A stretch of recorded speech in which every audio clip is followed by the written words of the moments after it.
Welcome to podcast 43. Yes, yes, yes, yes, maybe, but yes.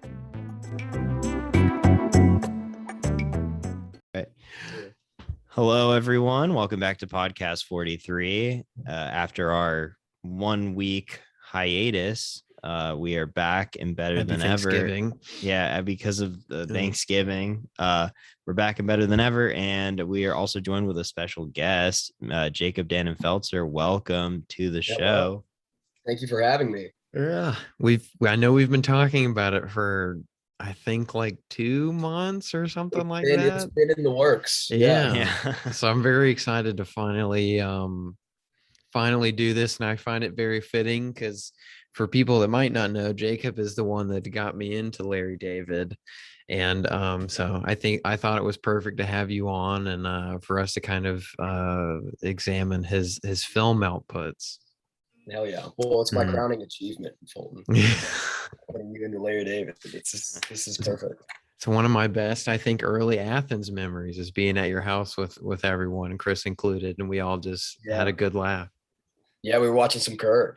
Mm-hmm. Yeah. And Curb is something that my parents would watch as young as I could remember, and I was I knew about Curb Your Enthusiasm before I even knew about what Seinfeld was, and then from there it got me into Seinfeld. Despite me still preferring Curb, I just think it's the better show. But Larry David controlling either of those things, they're both brilliant because of his output. I was a bit of the same way. My dad was a huge Curb. And he adored it. So I also knew about Curb before I knew about Seinfeld. And then, my dad tried to get me into Seinfeld, and I was unaware that it was a Larry David thing. So I just had no idea, and I didn't get to kind of appreciate Seinfeld until after I'd fully devoured Curb. But yeah. Well, it is very funny that you two say that, because I was over at my aunt and uncle's house all the time, and my aunt loved Curb, and so I didn't really learn about Seinfeld until the streaming wars, the bidding streaming wars started for Seinfeld.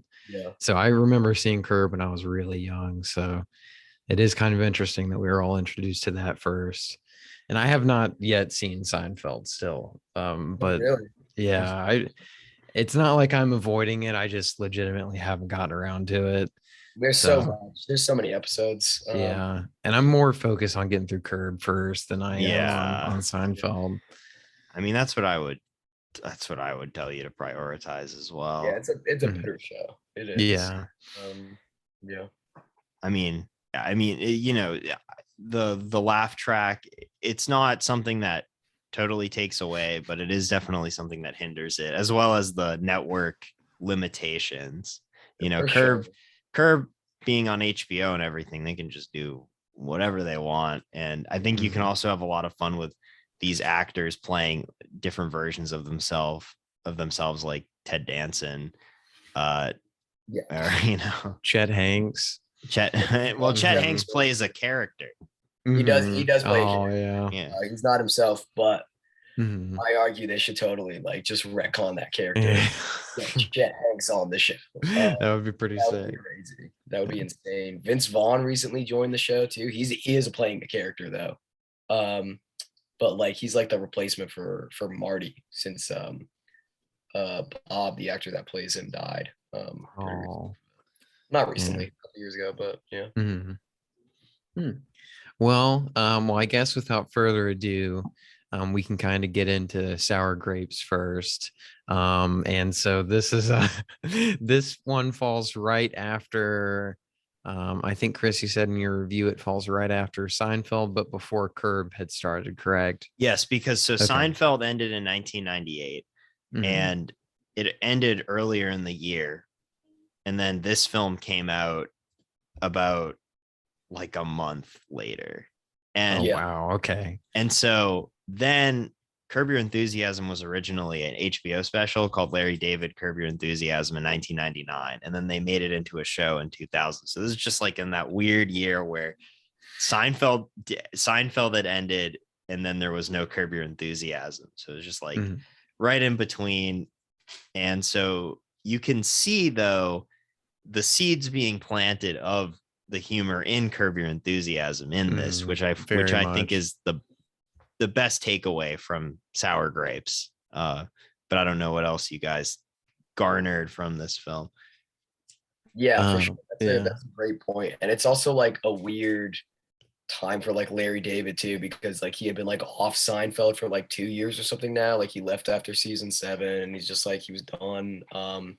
He only like came back to write the finale. And then yeah, like apparently like this is the thing he left Seinfeld to do. Like he was just like right after Seinfeld, he was just like, let's just make a movie or something. And then he did it. But yeah, I agree with what you're saying, Chris. Like there's like it's like a weird like Twilight Zone between Seinfeld and Curb, where there's like both of those like kind of those like the show's humor are like blending into this movie. It's just so strange. But like I think what's his face? Who's the main actor in it? Steven Weber. Yeah, Steven Weber's doing like in the beginning, like the first 10 minutes, I'm like, he's doing a weird Jerry impression. And like fucking what's his face? The other guy. Oh my god. Is it Craig Bierko? Yeah. He's like the George, and it's just like it's just weird. Like it's like the first 20 minutes of the movie feel like a Seinfeld episode. Mm-hmm. Yeah. I like your comparison, Fulton, of it being a supercut of a sitcom, of a season of a sitcom. That like I can't explain like how odd this movie feels, and I think that's kind of like why it's sticking with me and why I keep like thinking about it, because like I'll be honest, at first I like hated it. I was like, I don't really get it, but then like it just kind of clicked for me in the middle of the movie, and I think that was when it started becoming more like Curb. And I just love the bits that like get planted in the beginning and they just evolve and evolve and evolve. I think it's very good with like not only setting up like setting the seeds for some of these jokes, but they really land well too, to me. And like I hated Greg Bierko at first. I don't know why, but and then I started to kind of like him once he was doing dumber things and just really far out there stuff. And I think this film really like rides the line of like stupidity and realism. And so yeah, which is like totally a Curb thing to do. Like I agree with you, Fulton. Like I did not like Greg Bierko at all when it first started, but then he starts doing like some shit George would do or some shit Larry would do on Curb, and like at the midpoint of the movie, like the plot to have his mother killed is like the most Larry David thing ever, and it's so good. Yeah, I was really nervous like going into this movie. Like I like after the first 30 minutes, I was like, oh no, he's gonna like drop the ball, because like I love Larry David, but like I think like his the shtick, like the thing, like the way he writes, like it's just like it can only be contained to like a 30-minute thing. Like I just like that's why I don't love like a lot of the longer episodes of Curb. Some of them are great. And like the 2-parter Seinfeld episodes never did anything for me. But like this like turns into like it's like it being in the Twilight like zone of like Seinfeld and Curb, like this like weird combination of like it's just great. It becomes its own thing, and it becomes like a movie. And so I think that for people that I'm guessing probably everyone listening to this probably hasn't seen this film, judging by how but they should. They should. But they should seek it out. Yeah. But the plot is pretty much these two guys, Steven Weber's character and Craig Bierko, they're cousins, and they go to Atlantic City for the weekend, and they are playing slots, and Craig Bierko's character, who is he's like a shoe salesman, Steven Weber's character is like a heart surgeon. And that is important to the plot. but he's like, hey, can you lend me 2 quarters on the slot machine? I have 1 and I need 3. And so then he plays the slots and he wins the jackpot, and he wins like over $400,000. And then pretty much the rest of the movie is the chain reaction of Steven Weber's character complaining about how he didn't get part of the jackpot because he lent him the 2 quarters, and the fissures in their like social relationships that these create, as well as like other drawbacks from like this misunderstand or this argument on their part. It's got a great web of like characters too that like aren't really important to the plot, but they make good like accessories to the plot. But and I think it's also worth noting that the man that is complaining about not, receiving some of the winnings, he's extremely wealthy. I mean, he's an extremely wealthy surgeon, so he has nothing to worry about, and he just goes on and on about and they the keep principle. reminding him about that throughout the movie. They're like, you don't need the fucking money, and he's just like, it's the principle. It is just such a Larry David setup. Perfect. Like it really does feel like just like an offbeat like Seinfeld episode or something. So good. I'm gonna give you, and then like later on, the way that he feels the best to get back at his cousin for giving him, because finally his cousin's like, I'll give you 3%. That's how much I'll give you of my earning. It's so funny. And so then he also ran some tests for his cousin for like a lump on his head, and he's like, I'm gonna get back at him by telling him that this is like terminal cancer. And then like he decides, he tells his cousin, and then he's like, I'll call him like 20 minutes from now. And he calls him, and his cousin doesn't pick up because he goes out with his like mom, drives her home, and she has like a chronic heart condition. And he kind of has this like epiphany. He's like, I'm gonna have to kill my mom, because her finding out that I have terminal cancer is gonna give her such a bad heart attack that it's not gonna be worth it. So I have to put her out of her misery. And it's just like what kind of like why would you do that?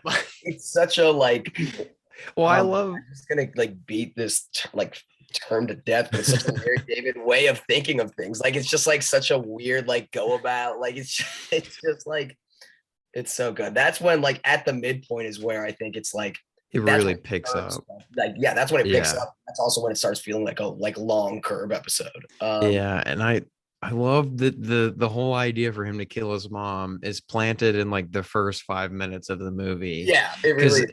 His mom is so crazy, and she always is worrying about him. So in the car ride when they're going to the casino, he's like, someone asks him like, what would your mom do, if you died? And he's like, well, I'll have to kill my mom first. And then so when he has that epiphany, they come back to that sequence, and you can just see Greg Bierko putting together like the pieces of what he has to do.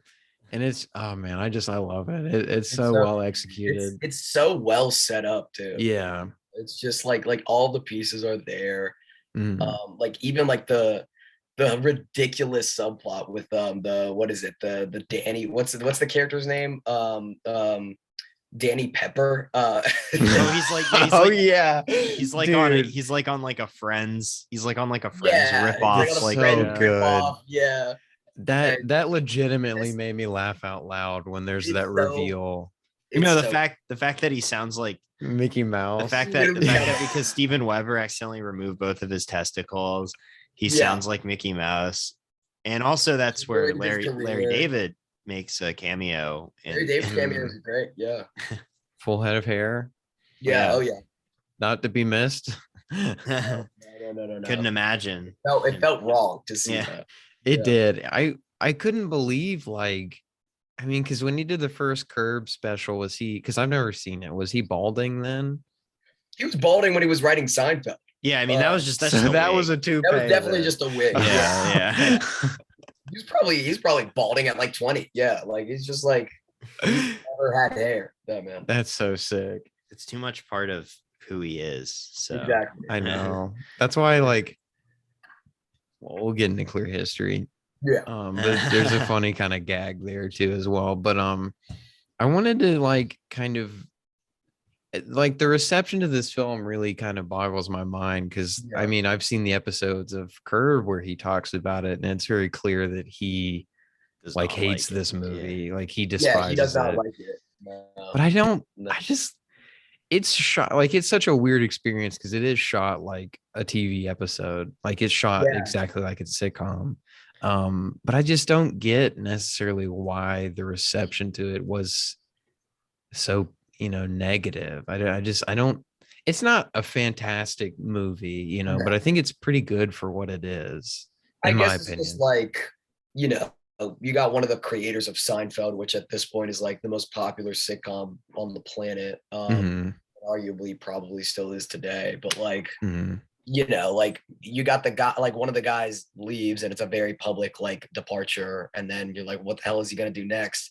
And it's mhm, just like, he makes a movie that's like not amazing. It's a fine movie, but it's like, mhm. this is what you left Seinfeld to do? Like, I don't know. See, that's what I was thinking is people were comparing the two, I which I don't imagine know is.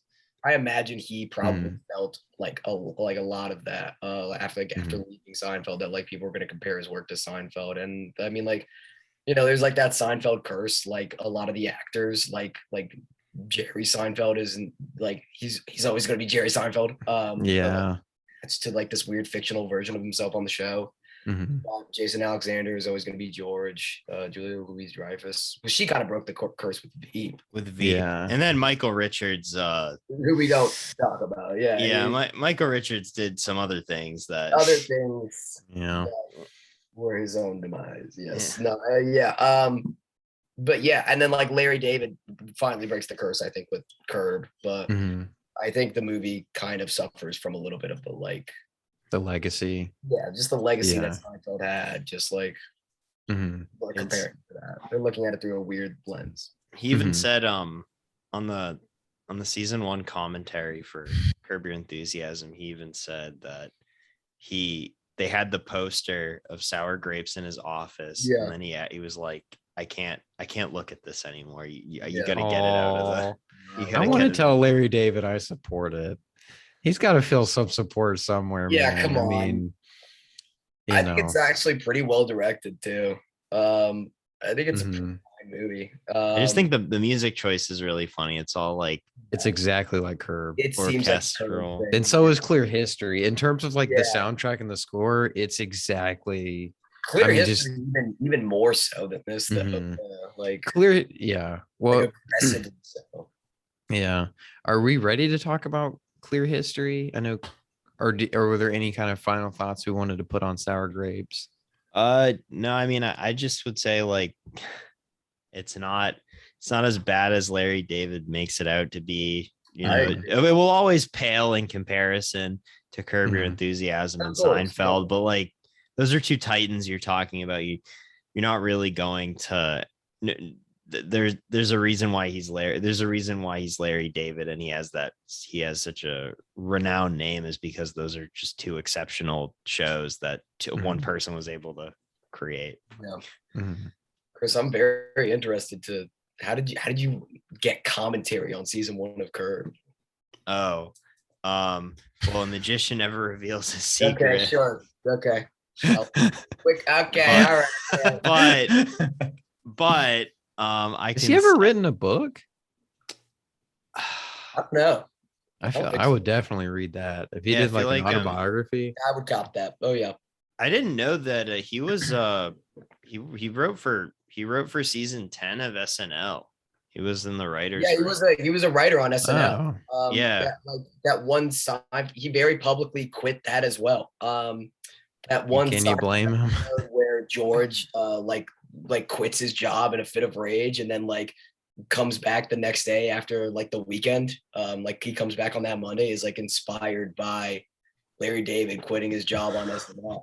And he actually like he did it on a Friday and then he waited the weekend and then he actually showed up back up on Monday. It was like, it was a joke. And they were like, get the fuck out of here. Like the actual thing that happened. But yeah, he wrote on SNL for a season, I think. I think it was only a season. Hmm.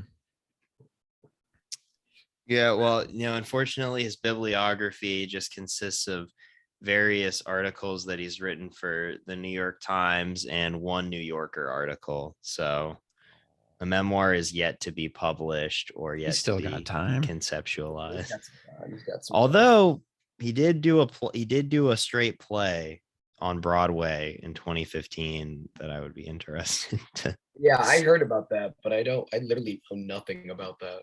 I had never heard that he did a play. Yeah, Fish in the Dark. Fish in the Dark.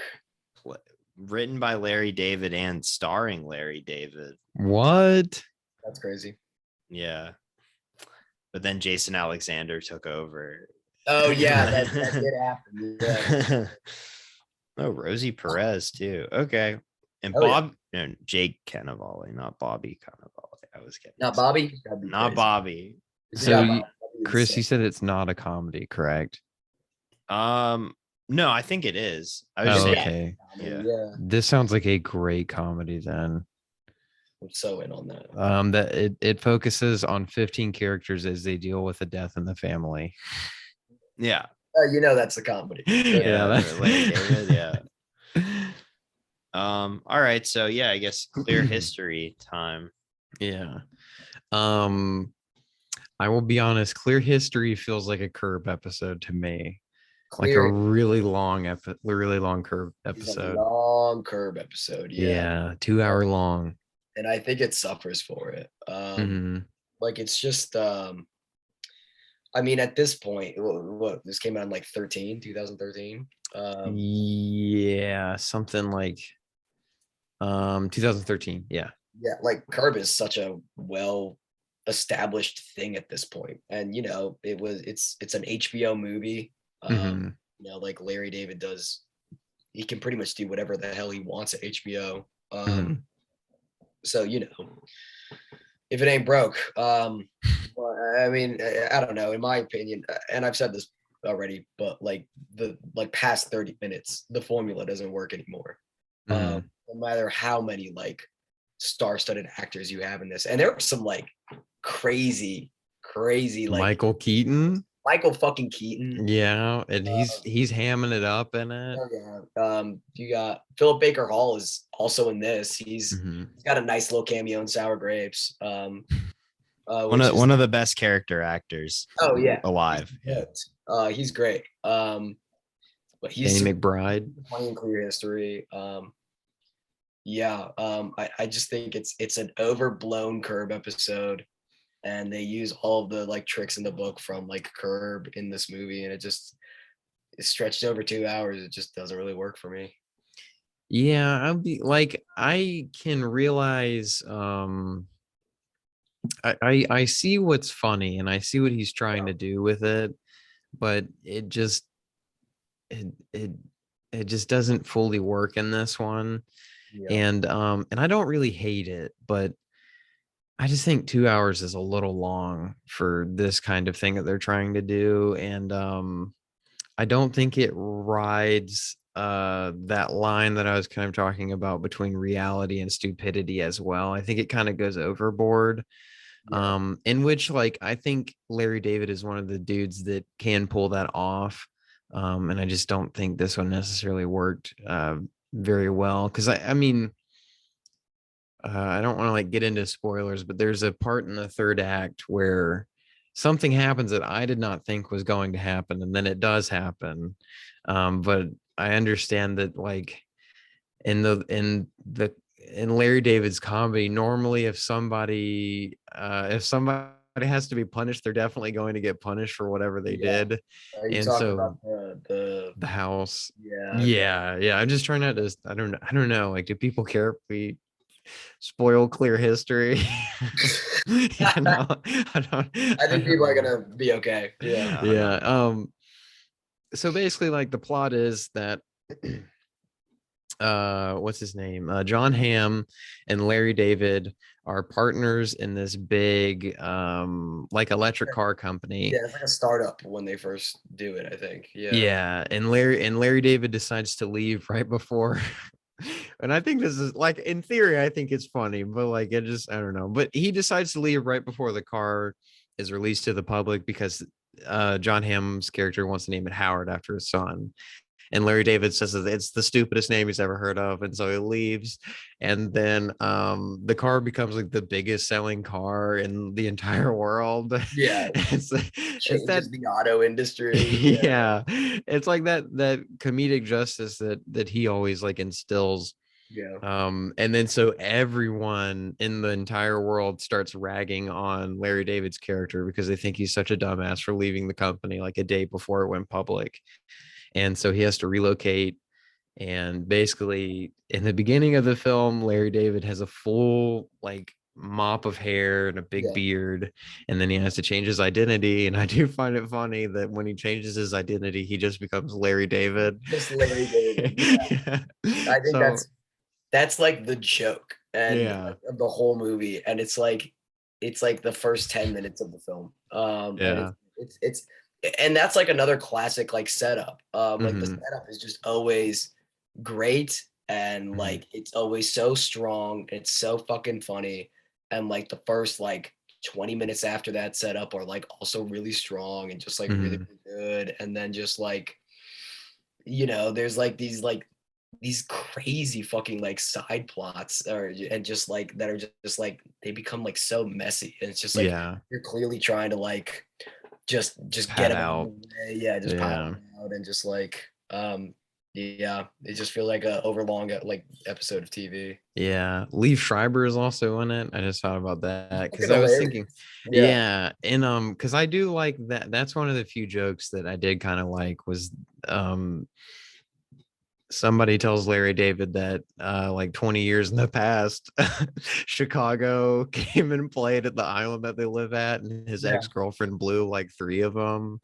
And so he's like, okay, if she had blown 2, but 3 is too much. And then so he starts setting up other people to believe that their girlfriends blew Chicago. And so that's a funny bit. Like, that's why I don't think it's like completely devoid, because there is stuff there, you know. Yeah, for sure. Like the Chicago bit, it's a great it's so funny. And he just starts telling people to like get out of like jams that he's already in with other people, like with JB Smooth's character. That's man. Like, everybody in this movie is like, or most people in this movie has probably already been on Curb. You got like Philip Baker Hall. I'm pretty sure. No, Michael Keaton never made an appearance. Did Bill Hader? He would fit well. He would. He's really great in it too. Bill Hader, I thought was a little. I wasn't feeling it from him, and I love Bill Hader. Yeah, that's fair. But I don't know. A whole lot to do. Yeah, that is true. That is true. Yeah, but I mean, Danny McBride fits right fucking in. It was great. I love Danny McBride too, but friend for Larry David. Yeah, another HBO alumni. Yeah. So, but what I was gonna say, I guess there's a main difference between this and Curb, and it's just that Larry David has like a bachelor life that he can kind of live. I don't think he's really afforded that in Curb because he's married. Yeah. So I think that might be the only difference. But, that's true. That's very true. It's like a fine movie, but it does feel like overly HBO saturated. Like it's just like all of the key players are there.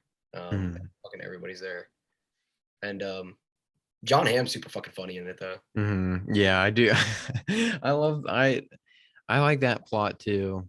And how it's they wait a really long time to kind of get into like the nitty gritty of it as well. But I was just thinking about this. It would be kind of funny if Tobey Maguire ever showed up in an episode of Curb. I would like to see that. Yeah.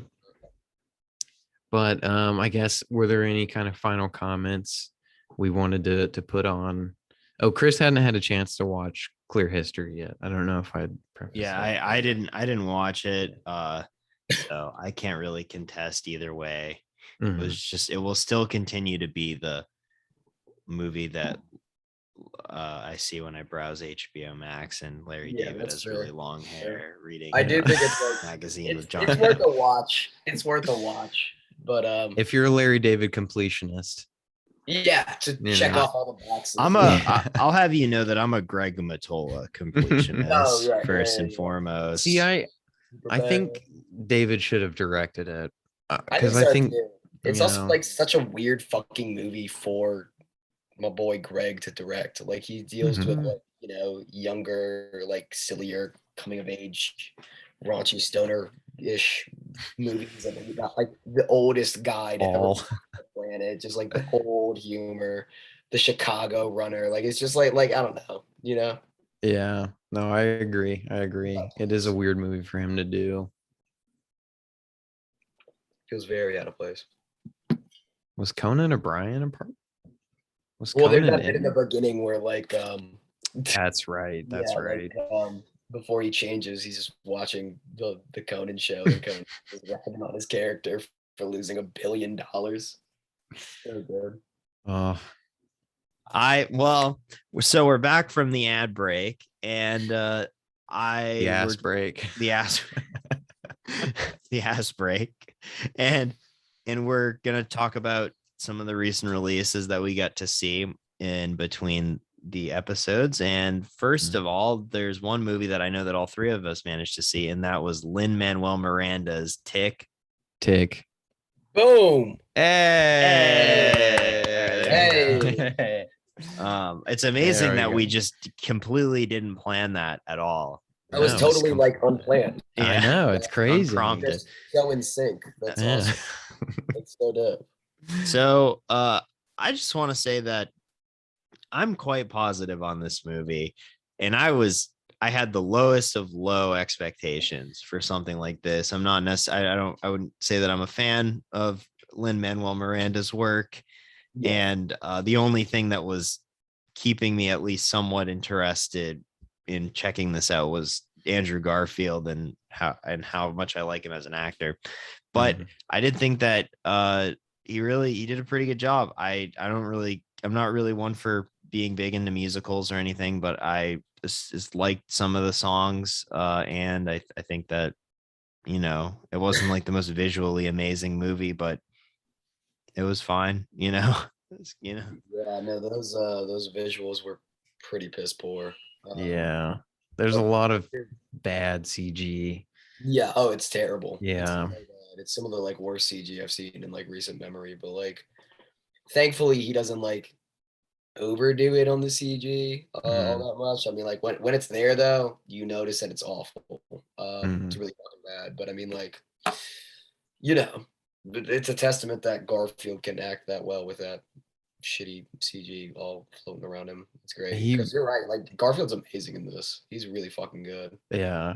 I've never seen I think because me and Chris have talked about this like a lot. Like whenever you think of Andrew Garfield, I feel like he has become I feel like I always think of him as having more movies, and then I look at the amount of movies that he's done, and it's shockingly not that many. So I think there's it's a testament to his like staying power in the short amount of time that he's been as an actor. And I get so enthralled with like all of his roles, and I think he kills it every time.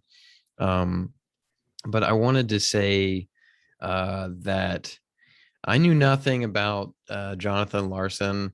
I did not know this movie was about Jonathan Larson until like a few days before I had seen the movie. Yeah. So when I'd seen like the stills of this movie and the posters that Netflix released, I thought it was going to be like a drama about a dude living in New York in the 90s. And I was like, damn, that sounds pretty cool.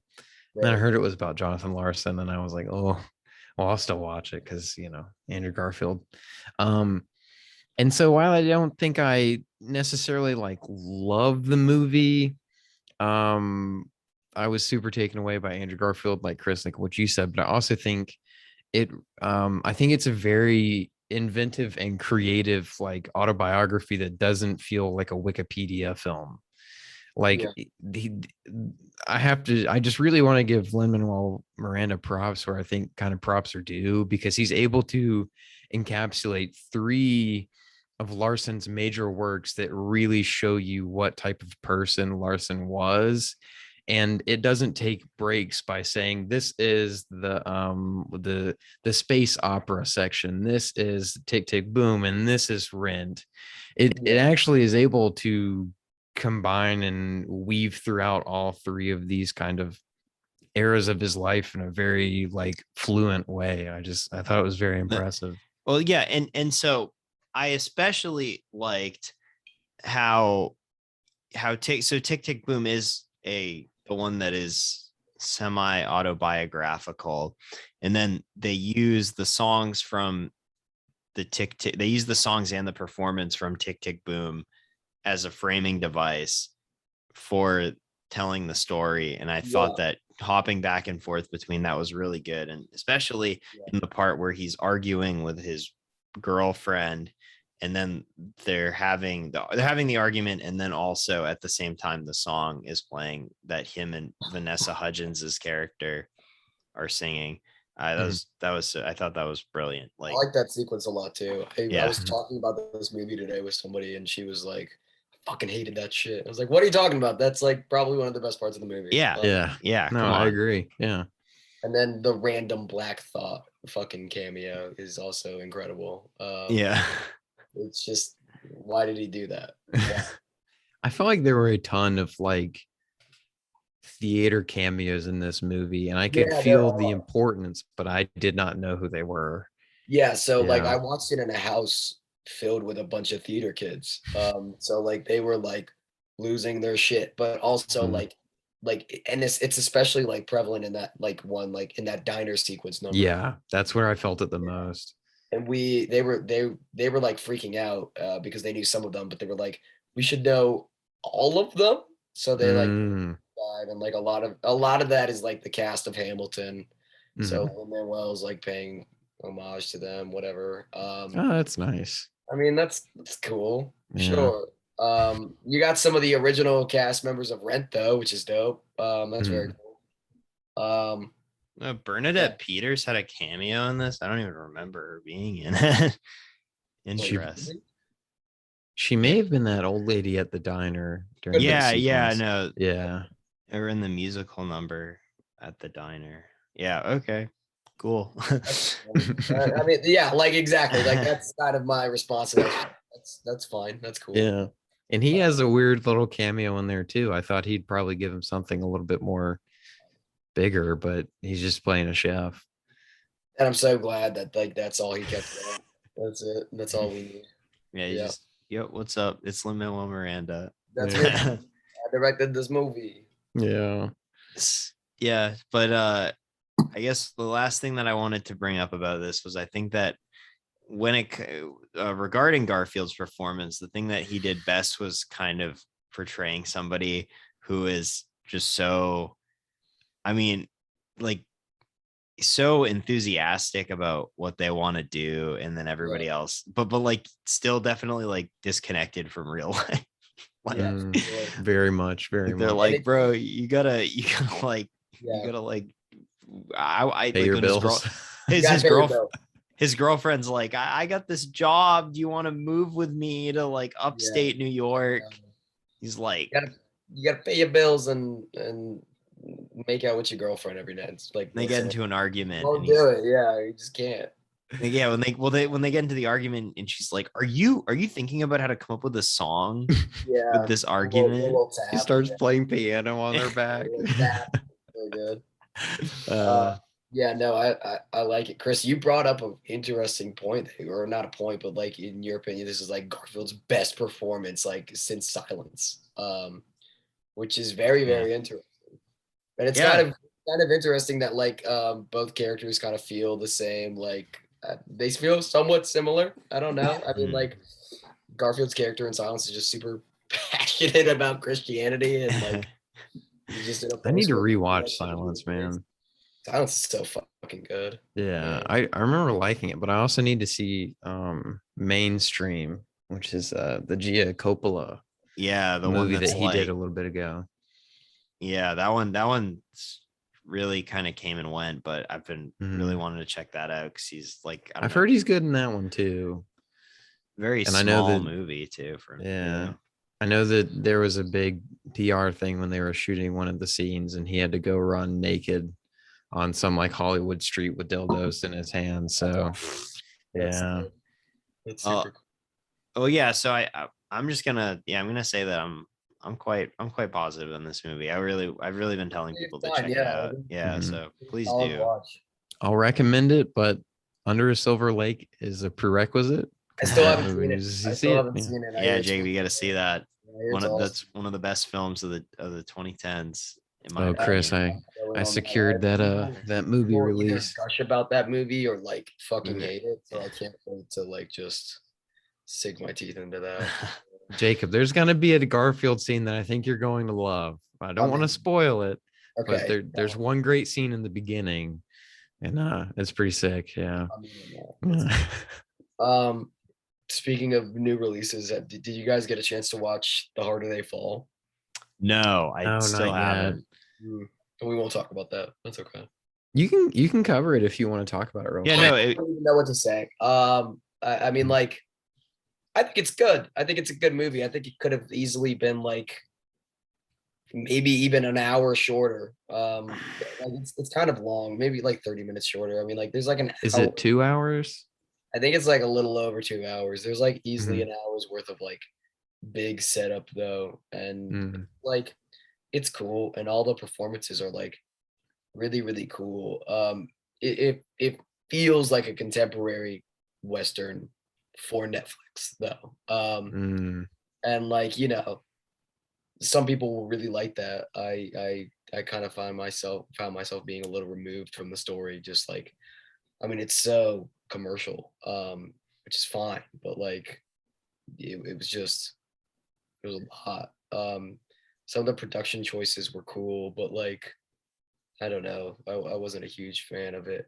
This feels weird because you guys haven't seen the movie. No, Well, it's I will say this.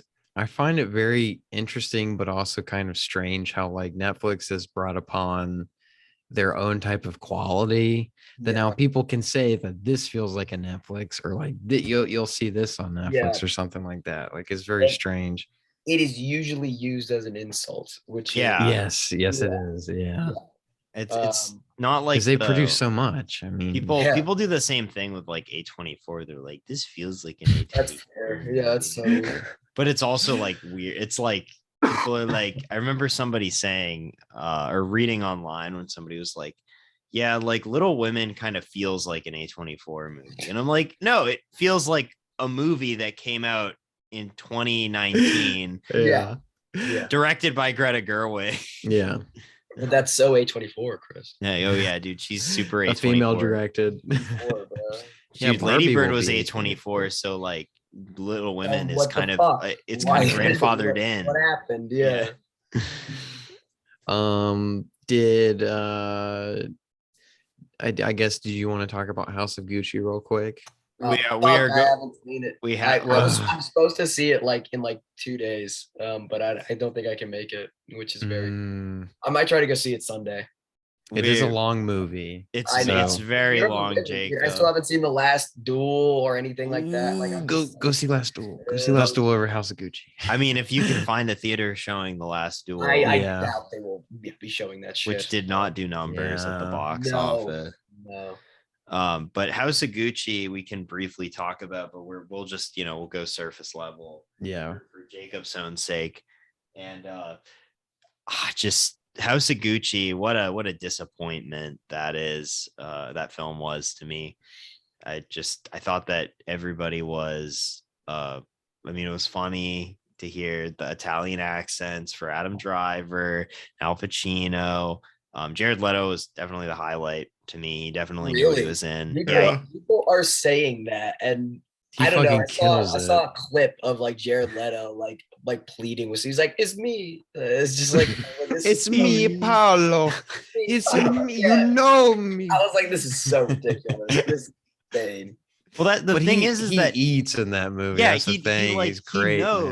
He knows what type of movie he's in, and he knows that it's camp. And it's like, I just don't think that like everyone understood that. And then also another drawback is that it's also like 2 hours and 40 minutes. And like, that's also what I hear. And I heard that like, the campy tone is like something that like, I don't know. I've heard like some criticism that like the movie can't decide whether or not if it's camp. I I don't know. That's what I've heard. It's very much a Wikipedia movie where it's just like, yeah, that sucks. This is the history of Gucci, or this is the history of this part of the Gucci legacy. Yeah. My thing is like, I didn't necessarily like mind the tonal shifts. Like my biggest issue I'm like okay with the movie.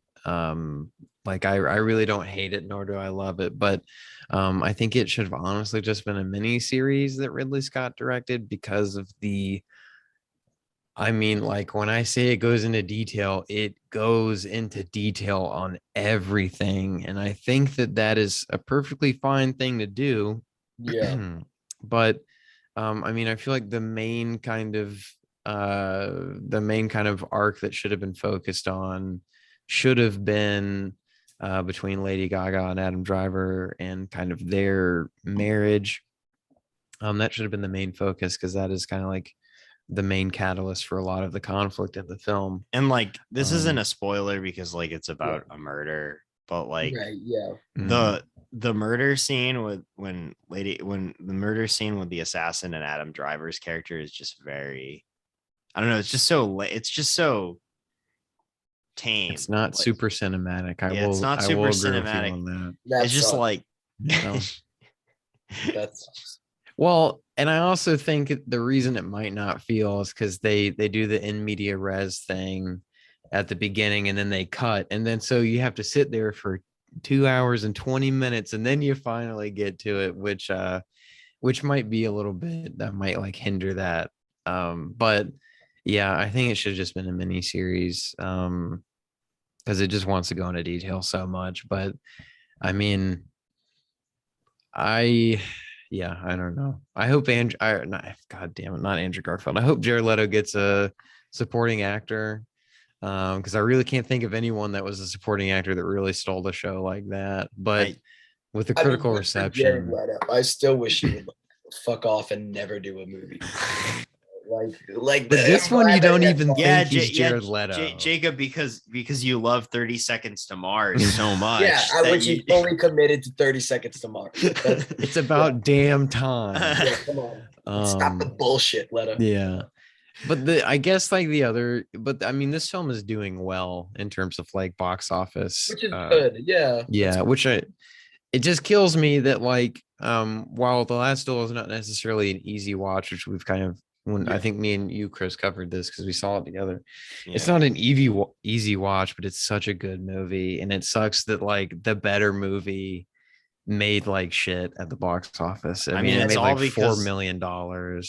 It's all because it got that coveted Thanksgiving release weekend, I think. Yeah. I mean, yeah, no, I agree. But even like when I saw him, yeah, when I saw it at Thanksgiving, it was like they were like 2 seats away from it being sold out, which I have not seen in a movie theater since Kong versus Godzilla, funny enough. But so I don't know. It's interesting. Yeah, I just don't see Lady Gaga getting nominated. I didn't think she was that good in this movie, honestly. Well, I love Lady Gaga though. I know she's a great actress. Yeah, no, I agree. I thought she was good in this, but I don't think it necessarily tops Kristen Stewart for Spencer for me in terms of like best. Yeah. Yeah. Spencer, she's very good in Spencer. Yeah. I don't want to retread that ground because I know you already talked about it, but I did see Spencer. Yeah. Mm-hmm. Also recommend. Yeah, you're not allowed, Chris. That's okay. The Spencer. Yeah. I haven't sat in like a super packed theater since I think since Eternals, which wasn't good at all. Fucking sucked dick. Other than Kingo, of course. Yeah, Kingo was great. Man, Kingo, have either of you guys seen Eternals or no? No. Yeah, I think me and Chris have publicly said that we will never see it. That's probably for the best. Yeah, I know I have committed to that. Chris, I can't remember if you joined that. I did say that. Okay, I mean, although when you did go see it, Jacob, if I wasn't working, I probably would have went with you guys. But so I would have broken the rule. Like spur of the moment thing. We were just like, fuck it, let's watch Eternals. And we should not have done that. There was a drought going on, so I can't blame you during that time. I don't think there was really Spencer was also out at the same time. We should have just fucking gone and seen Spencer. Yeah, but like Spencer it's a great movie, but it's not an easy watch. Yeah, well, It may have been a downer. yeah. I think that was the same argument that was made. When Okay, I see. in between on a break, shooting a short film, and I Mhm. think we came back to set less inspired than when we left. Like it was That just is true. it's a soul crushing movie. you were like, this Mhm. is what cinema can do, and I don't like it. I Yeah, don't and like it one bit. scary. Yeah, Well, you know, the even sadder thing about that is that everybody thought Chloe Zhao was in it for a paycheck, and then now she's going to continue to work with Kevin Feige for Star Wars. doing some fucking Star Wars shit, which is Yeah, super upsetting. fingers crossed. I hope, Well, but you know, it's not going to be good. I mean, yeah, I'm not crazy about Kevin Feige getting into Star Wars, but Star Wars has been on like a me neither. It's been on a yeah. downward trend. Mandalorian's good though. Yeah, no, I agree. That's like the only thing that I have liked, but I wasn't even a big fan of the first season because I thought it was too much filler. Yeah, it was, but the Yeah, second season's tight. it's great. Yeah. I hear the new Clone Wars season is awesome. Mm, Um, heard some lukewarm things on the Bad Batch, but also I've yeah. heard while I heard that like House of Gucci was just like not well received at all. I know a couple people who are really like vibing toward it. Like a lot of people that I know are enjoying that movie immensely. Mhm. Which is interesting. Because it's not like it's like a divisive thing. Like it's not like fans are like 50-50 split, but like a couple people that I know are just like, this is a fucking good movie. I don't know. Yeah. I mean, I like. I Yeah, mean, maybe It'd they're be wrong. interesting to see what they, see in it. And like I said, I don't hate it. I'm just pretty on the middle. I think it could have been better if it was in a longer format where each episode could be kind of one part of the legacy that they're trying to capture. But I guess lastly, I can talk about Resident Evil Welcome to Raccoon City real quick. There's not a lot to talk about, but I can at least, give it a whack. Uh so unfortunately this film feels like it has absolutely no momentum. It feels like it has no pacing. And what it is trying to do is for people that are fans of the Resident Evil franchise, and I'm talking about the game franchise, not necessarily the previous film franchise. It's trying to combine the events of Resident Evil 1 and Resident Evil 2 into one little ball. Um, and so I know that these events happen at the same time in the in canon. And I don't think it's impossible to do it, but they did a very odd way of going about it where I think the film should have started at the outbreak, because the film takes about like 15 to 20 minutes to kind of introduce the characters. But unfortunately, all the characters are pretty like, I don't think it necessarily utilizes that first kind of opening very well. And they do pay homage to the video games a lot, which I can see people appreciating, and I thought it was interesting, but I just don't think it really utilizes that time to do character development because they don't really do much with the characters. It's more like name dropping. And so they're like, oh look, it's the rookie. What's your name? Oh, it's Leon. And then Leon's like, who are you? And then she's like, I'm Jill Valentine. And it's like, all right, I get it. I can see the name tag. I get it. You know what I mean? And so like, there's a lot of like fan servicey stuff. Like in the very opening, uh Claire is in this big like truck rig and it zooms in on a cheeseburger and the dude grabs a cheeseburger just like Resident Evil 2. And so but move that aside, yeah, I just ultimately it just doesn't have a lot of pacing, and the movie's about 2 hours long and it really just feels like it's stretching it. And I actually kind of like the cinematography in this movie. I like all the colors and everything, but I unfortunately do not like the CGI because it's not very good. Paul W.S. Anderson executive produced it or produced it, something along the lines like that. So it's very interesting, and you can tell that they're very much setting up to do a franchise with it. If it will get that franchise, I do not know. But Leon's character is very different from the video games, but he's a complete inversion of what he is in the video game, so it's very weird. But I have a feeling that what they're going to try to do is slowly over the franchise turn him into the video game Leon that we know. I would assume that they were trying to do that because I can see a lot of fans being very mad about that. But I mean, you have all the players here. You have Chris, Wesker, Claire, Jill, and don't think they really get anybody right. But Chris is okay, I guess, in terms of if you're comparing him to the video game. Wesker is a weird Chad dude, but not like the funny Wesker that I would really like to see come to the big screen. Yeah, I don't have too much to say, but they do try.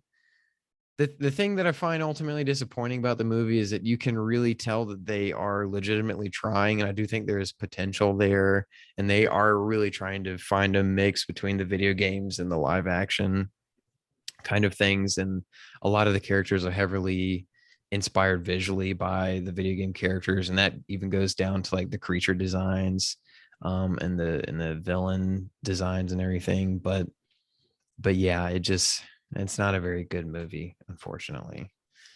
That is unfortunate. Well, Yeah. Because I actually just found out a couple days ago that they released a new Resident Evil.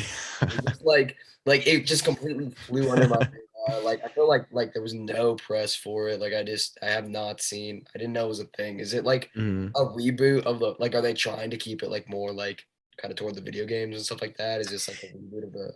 Yeah. So I forget when because oh my god, I don't know. Like within the past like year or two, I got really into the Resident Evil franchise, and I played through most of them. So it's kind of like looking at what the film output was like, and I knew about the Resident Paul W.S. Anderson's his Resident Evil films, and then I came across this one that was in pre-production. Yeah. So I've been kind of following it for a while, and then I saw the first trailer, and I was like, oh no. Oh no. Yeah. And then it got delayed. And I think it's very funny that it came out on Thanksgiving because it technically had like a Thanksgiving release. Yeah. But to answer with what you were trying to say, it is very, very, very inspired by the video games. And Yeah. so I think they're trying to, I don't know where they're oh, excuse me, I don't really know where they're trying to go with it in terms of how far they're gonna go into the canon. But because like Resident Evil 3 is set in Raccoon City, but it's with Jill. But in this universe, well, I don't want to spoil anything, not that I think people would care, but Yeah. then you have 4 where Leon is not in Raccoon City, and then you have 5 where they're in Africa. And so like I don't know, they kind of have like this weird kind of they kind of rewrote the story to end in a similar way but with different characters. And so yeah, it's a weird like mixed match. So they're kind of picking and choosing certain things from the movies that they wanted to keep in. And I guess while I'm following that thought, I'll say like one last final thing. But there's a lot of highs in Resident Evil 1 and Resident Evil 2 in terms of like story and like set pieces. And more often than not, they choose to do the more boring kind of route. That's And it's very unfortunate because like the time at RPD is like 15 minutes maybe. And that's like the bulk of Resident Evil 2. So it's very weird. Like, yeah, I don't know. But like a mess. Just feels yeah. We want Paul But- W.S. yeah. Anderson back. Bring him back. We do, but Yeah. it's not the end, necessarily, because, and I wish I didn't have to say this, but Netflix is making their own live action Resident Let's Evil go. thing that will be separate. Well, it's not going to be separate. It's going to be set in the same universe, but on different people during the same events. okay. But I don't have a lot of faith at Definitely. all. Yeah. So, but I've heard Infinite Darkness was good. That was their anime thing that they did, and But I mean, yeah. So That's unfortunate. Well, it is. at least Resident Evil, at least original Resident Evil from 2002 kicks ass. That's probably my It favorite. is very video. fun. It's probably my favorite video game movie, honestly. Mhm. It feels maybe- like a movie. Yeah, it feels like a So, movie. I yeah. don't even need to preface it by saying it's based off a video game. Now, I really don't like Resident Evil 2. I really did not enjoy that one. I have yet to see that. How many Yeah. did they do for that franchise? Six, yeah. Okay. Yeah. There's And a I lot. made the issue of buying the whole set, which it wasn't that expensive, but I'm sure, yeah. I watched 2 and I was like, this was not a good idea to buy. It's too much. It is. But I heard Leon shows up in it, but apparently he doesn't show up to like the 5th or 6th one. And I was like, fuck me. I got to get So, through all of them. do you want to transition to Yes. our top threes? Mhm.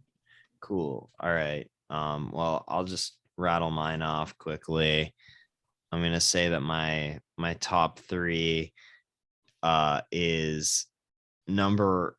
I'd say my number 3 one is this is from a few weeks back, but oh shit. I just remembered that I watched Passing. That was a new release that I didn't talk about. All right, but let's talk about okay. Passing is the directorial debut from Rebecca Hall, who herself is actually a passing woman of African American descent, which I did not know. I believe from her mother's side. And so it's a film set in the 20s, and it's about this woman that comes across her friend that from childhood that is passing as a white woman, and they're both Black.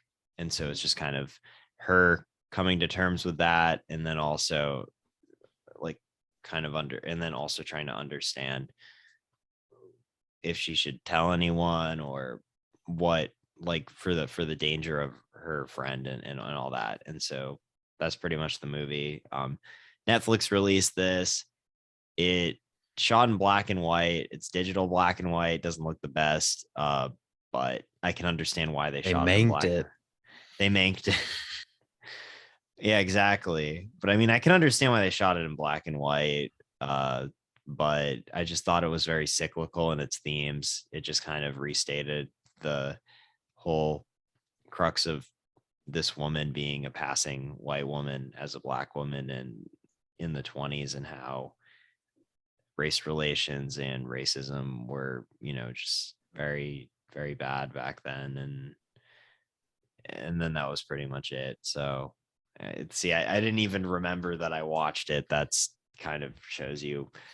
It just kind of will come in. I feel like it's not really too exceptional of a film, and I wouldn't recommend it too much. But I will say that Ruth Nega does do a really good performance in it. Tessa Thompson's okay, but that's all I'll say. But my top 3, moving on, is number 3 is a little film called Project X. Let's go. And not because it's like good, but I think it's like the most 2012 movie ever made. Like I just watched this and I was like, I can't believe, like, some of the things that these characters say. I was like just throwing around the F slur so liberally is just like insane. Or I don't know, the R word, that type of stuff. And then also just the casual sexism of it all. It's being like, let's have a sign where women have to take off their clothes if they want to go in the pool, and that's so epic and cool. And I don't know, it's just really funny. The soundtrack's also super good, like, because it's like Pursuit of Happiness, the Steve Aoki version. The Nightmare remix. Nightmare remix. That shit. That shit goes hard. I remember when that movie came out and I was so excited to see it. I made my dad go buy me a DVD copy of it. And I remember talking to people would be like, dude, I want to go to a fucking party like that. Like that would be the craziest thing. And I was like, why? Why on earth would you want to go to a party like that? It seems like hell, man. Yeah. They're trapping people in ovens and Oh I- yeah. you know. Every single party that was planned after that movie came out was just like, and this is going to be a Project X party. Yeah. The Project X party. This is what we're going to do. It's all Project X. Just got used as a comp for epic parties that Yeah. never such. It Yeah. just speaks to Todd Phillips, directorial output. Oh, he produced it. He didn't direct. What? I tell thought me the that, same thing, Chris. Fulton. I was corrected by someone. No. Don't It tell was me like a that. Todd Phillips deep cut though. Who? Oh, but you were saying, sorry. Oh yeah, but it's an interesting one. And then I'll say probably the second thing I want to talk about is me and Fulton watched this together, but Kung Pao Enter the Fist. What? It's a 2002 movie directed by and starring Steve Odekirk, who also directed Barnyard. Yeah. He has a very interesting output. He did Thumbtanic, right? Yeah, he did all those thumb movies that Okay. were that were internet things, and then Yeah. also he wrote Bruce and Evan Almighty, as well as The Nutty Professor and Oh, he directed Ace Ventura 2. Jimmy What was Neutron. that He Rough wrote Justice the movie? movie. Oh, Yeah. shit. But nonetheless, Kung Pao Enter the Fist is a movie. It's a movie within a movie where he takes a 1970s Hong Kong kung fu film called what's it called? It's called I gotta look it up.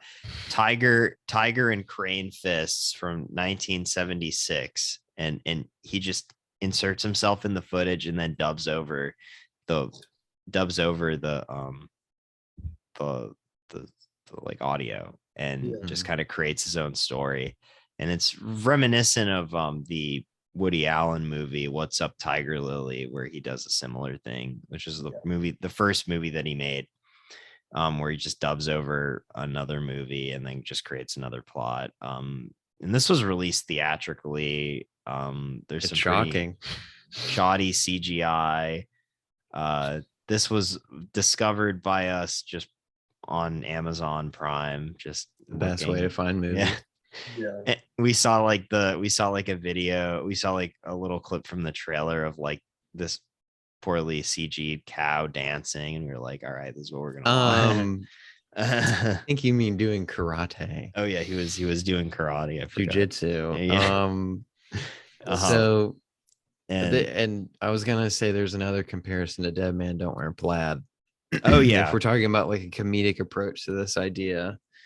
But I stand by Amazon Prime because it's got a great variety if you're ever trying to find movies. It does. I also kind of stand by this film, although it does have its shortcomings. Yeah. And so I guess and then my number one was my rewatch of Robert Rodriguez's Machete. Oh yeah. I got to appreciate the just how great of a screen presence Danny Trejo is. And this was his first big movie where he had a lead role, because he was just doing a lot of cameos and stuff in movies before this. And Robert Rodriguez was like, I want to put you in a big budget movie, and it's also just a sick cast, Steven Seagal's in it as the main villain, and then also you got Robert De Niro playing this state senator that's super this Republican state senator, and Cheech Marin as a priest, and Don Johnson's in it. I don't know. It's just got a great cast. Done in the style of a cheesy B movie, because it was based off of the Grindhouse trailer. And yeah, I would just definitely tell people to seek this one out. I think it's just a lot of fun. So that's my 3. Jacob, you want to go real quick? Sure. Mhm.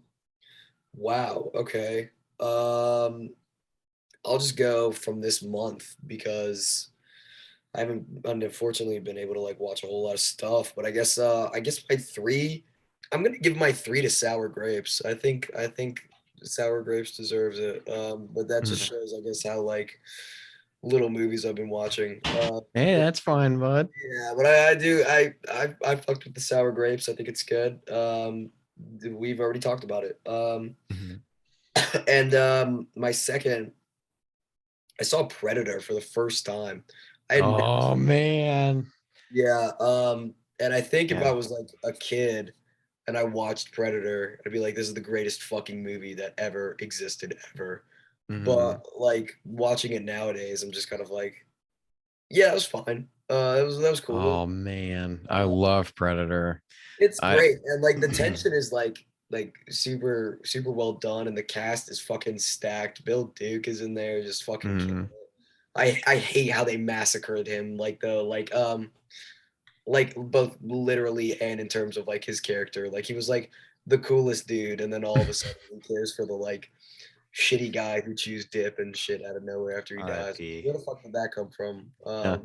Yeah, he was like just like a cool, quiet type, and then he just got like super reckless, and it was just like, whoa, that's weird. You should not have done Bill Duke like that. But I mean, like, it's a great movie. I enjoyed it. I think I would have enjoyed it, and probably would enjoy it a lot more today if I saw it at a younger age.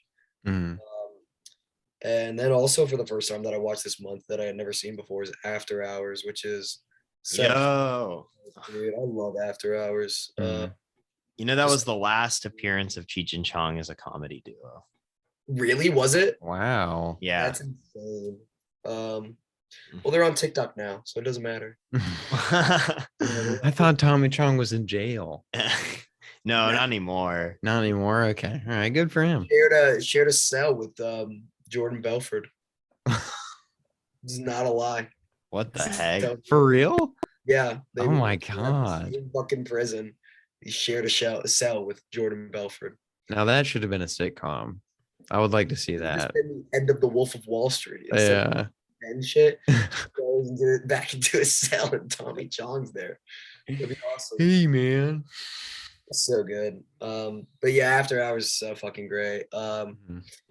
Just a banger through and throughout. So cool. It's kind of criminally underrated in terms of being like part of the Marty canon. But Mhm. yeah, I loved After Hours. And people have said better things about it than me.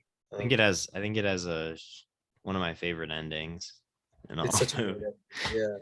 They didn't know that like apparently I was reading some stuff about it. They like just like while they were shooting it, they were like, I have no fucking idea how we're gonna end this. They just didn't Mm. know how it was gonna end. And then there's like fucking the only thing that makes sense is him just going back to the gate. It's so good. Like the parallel of like the gate opening at the beginning to let him out and then just Letting coming back. back in. Yeah. Love it. Yeah, After Hours is the shit. I love After Hours.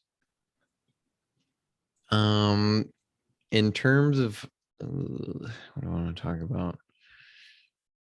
Mm, okay, I got it. In terms of my third movie, I'll do Terminator Dark Fate because I know I went last episode I went kind of in depth about my feelings on Terminator 1 and 2. And I think this is the kind of rightful conclusion to those thoughts.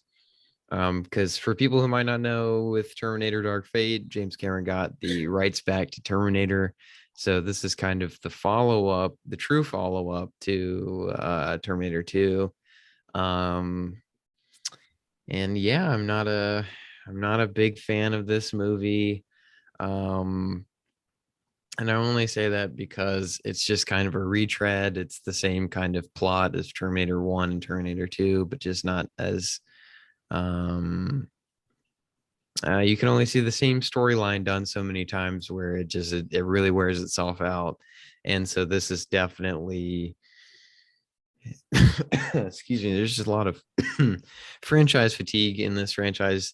And I don't think I talked about it last time, and I know Terminator Salvation, I don't think it's a very good movie, but at least it did not copy the same formula as the rest of the Terminator films.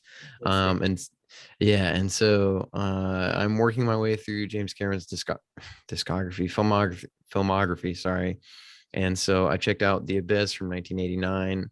And while I think you could probably watch other films that kind of fall in the range of like the deep sea kind of horror slash thriller films, like Leviathan, I think is great.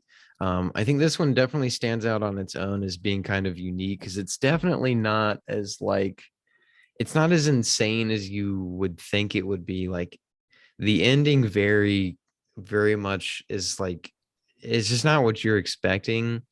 And it's kind of a nice change of pace. I don't think I can necessarily recommend it to everybody because it is a very long movie. But it still kind of follows that fashion where James Cameron just painstakingly is doing like, and I love this, but he's doing everything so practically. And this is an underwater film. Like it's very impressive. There's a lot of like, like stop motion CGI that he kind of continued to develop on from Terminator and everything like that. So yeah, I think this film is also interesting because you can kind of see the inklings of Avatar to me, which is interesting because this was in 1989 and then we didn't get Avatar till 2010, so you can definitely kind of see like the ideas being formed. And then so that's 2. So 3 will be Jingle All the Way. I've never seen this film. And I'm pretty glad that I have. The ending with the CGI, it's very funny seeing Arnold fly all around. But man, I think this is like, well, I guess first off, I know that there is an issue with the kind of philosophy of the film, with kind of Arnold trying to buy back his son's happiness. I can see that. I find that to be the most interesting part of the film is that it's like, the ideology of the film is that the true meaning of Christmas is buying things for people. And well, I'll argue the true meaning of Christmas is trying not to let another a house father bang your wife. That's really what Jingle All the Way is all about. Yeah, Phil Hartman and Jingle All the Way is like trying to get with Arnold's wife, and like it's pretty funny. Yeah, I mean, Phil Hartman, R.I.P. of course, but always a treat. Yeah, movie, especially when he's eating your cookies. Yeah, that's so fucked up, dude. But like, yeah, like it's like the only way that you'll be able to win back your child's love because you're not there for him, you're deadbeat, you have to buy him something, and only through that is when he'll actually accept you again. I think it's a really comforting and beautiful thing. Well, I guess there's the one counterpoint to like the ending of the film where the kid doesn't care about the physical object, but he cares about the time that he gets to see his father and kind of be with his father, as because the big reveal is that he's Turbo Man, or however you want to look at it. So I guess that's the one kind of like thing that inverts itself, but still the whole plot is started off with that. And so I was like, that's kind of an issue. But damn, this is a movie made like I feel like it's a movie made right for me. Like the way they shot all the action scenes, I loved. And like you have Arnold fighting Sinbad. I mean, that's kind of a pretty sick that's a pretty sick duo right there, I have to say. And I'll also say this: the mall scene in this is just as great as the mall scene in Commando. I think they're equally as great. So I think that's the cherry on top I'll put on that one. So I guess this leads us to our final thing. Before we talk about our feature film for next week, Jacob, do you have anything that you kind of want to advertise? Not particularly. There's a SharkWing show happening on Friday and Saturday. That's happening. And Jacob, what is SharkWing? Can you SharkWing explain? is sketch comedy. There will be sketch comedy happening in MLC UGA. It's in MLC room 148, I believe. Athens people, listen up. Yeah, Athens people, pay attention. I believe it's 148. Hold on, let me double check. Whoa, holy crap. Where the hell is it? Yep, 148. And December 3rd, December 4th, at 8 p.m. Athens people, please come out and support people doing local comedy. These are a group of super funny people. I just happen to be one of them, which is nice. Everybody's super great. And that's about it. And yeah, I think it's gonna be a super funny show. We'll put your Instagram in the in the description too for people to have easy access. Please do. Yeah, I'll be pubbing the show for most of the rest of this week.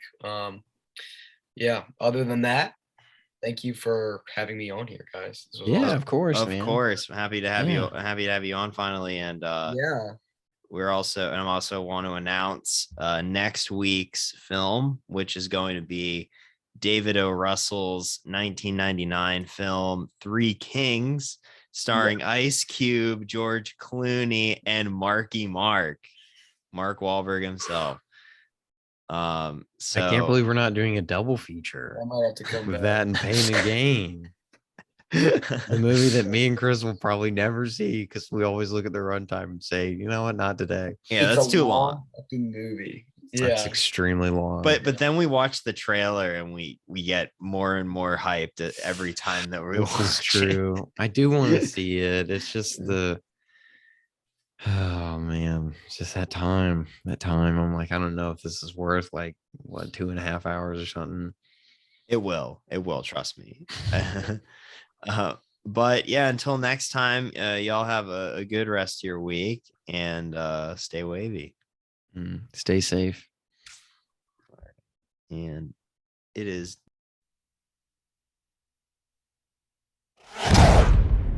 Are we shooting people or what?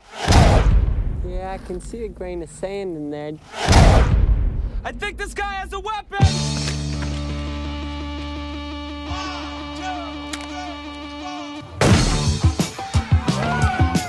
Music is high, and the spirits are soaring as these young... Did I just say soaring? Sir, this scene is restricted, sir. Get out of my way. Sir, Mayday! God dang it! Good afternoon. What do you see here? Bunker, sir. What do you see in those bunkers? Stuff they stole from Kuwait. I'm talking about millions in Kuwaiti bullion. You mean them little cubes you put in hot water and make soup? No, not the little cubes